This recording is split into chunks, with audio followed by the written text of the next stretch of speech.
He said healing meant for him facing parts of myself I was afraid of.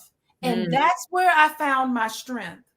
He goes on to say, the moment I stopped seeking external validation and started nurturing my soul, everything in my life began to transform. End quote. What mm. rapper today do you know speaks about that? That's Lachelle, please comment on what did you gather from that yeah. and your impressions of Kevin Gates. Well, absolutely. I do think that, like you said, facing the parts of yourself that you're scared of, right? Like that is the shadow work. You're going into the darkness.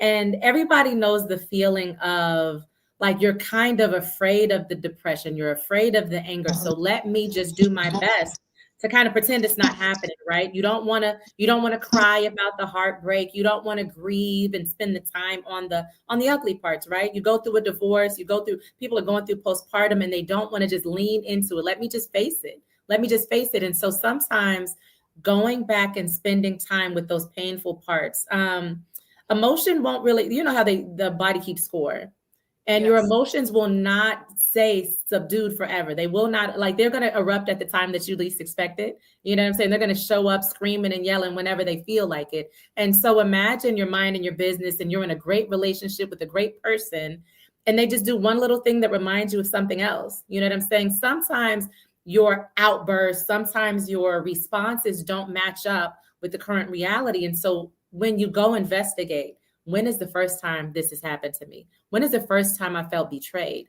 That's heartbreaking, Mm, right? Like when's the first time I was lied to, and when's the first time I had my heart broken?